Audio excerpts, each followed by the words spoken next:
CSK versus KKR कौन किसका middle order आपको ज़्यादा स्ट्रांग नज़र आ रहा है आपको आज की वीडियो में बताएंगे कि आप सबको पता है आज सीएसके वर्सेस केकेआर का मैच है और दोनों टीमों के लिए ये जीत बहुत ज़रूरी है स्पेशली अगर हम बात करें सीएसके की क्योंकि अभी 90 नंबर पे वो स्टैंड कर रहे हैं पॉइंट्स टेबल पे। अगर हम मिडल ऑर्डर की बात करें तो सीएसके की पहले बात करते हैं। सीएसके की मिडल ऑर्डर में आपको खेलते हुए नजर आएंगे शिवम दुबे, जडेजा और एमएस धोनी। अगर हम दूसरी साइड केकेआर की बात करें तो केकेआर के मिडल ऑर्डर में आपको वेंकटेश अय्यर, रिंकू सिंह और आंद्रे रसल आपको खेलते हुए नजर आएंगे। सबसे पहले अगर हम सीएसके की बात करें तो शिवम दुबे का अभी तक उस तरीके की परफॉर्मेंस से निकलकर सामने नहीं आई है। शिवम दुबे जो आपको याद होगा 2024 के T20 वर्ल्ड कप में भी गए थे इंडिया की तरफ से और जो ग्रुप स्टेज मैचेस है उसमें तो उनकी उस तरीके की परफॉर्मेंसेज निकलकर सामने नहीं आई थी, लेकिन सेमीफाइनल और फाइनल में उनकी आप एक तरीके से कह सकते हैं इम्पैक्टफुल इनिंग्स आई थी।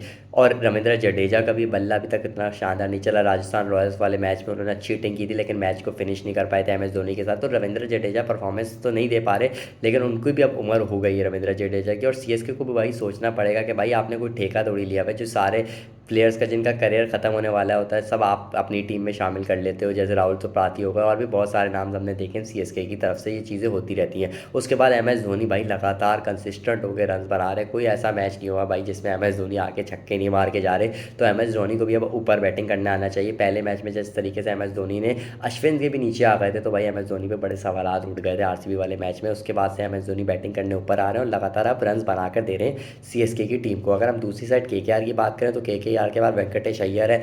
23 पॉइंट समथिंग करोड़ उनको दिया था। स्टार्टिंग के मैचेस में उस तरीके की परफॉर्मेंसेज निकलकर सामने नहीं आई थी, लेकिन अब आहिस्ता आहिस्ता उनकी भी परफॉर्मेंसेज निकलकर सामने आ रही है। 50 भी लगा चुके हैं और मैच विनिंग इनिंग्स वो खेलते जा रहे हैं। इसके बाद रिंकू सिंह भाई, इनका भी बल्ला शुरू के मैचेस में नहीं चल रहा, अब लगातार भाई ऐसा लग रहा है कि भाई the old Rinku Singh is bat.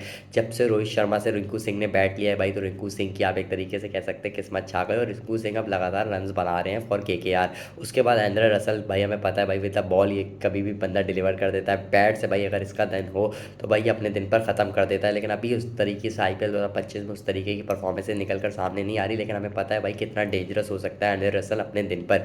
अगर हम बात करें मिडल ऑर्डर की तो भाई मिडल ऑर्डर में भी केकेआर सीएसके से बहुत आगे नज़र आ रहा है। टॉप ऑर्डर में भी आगे नज़र आ रहा था और मिडल ऑर्डर में भी केकेआर की टीम सीएसके से बहुत आगे नज़र आ रही है। अब आपकी इसमें क्या राय है? अपनी राय हमें कमेंट सेक्शन में ज़रूर बताएगा।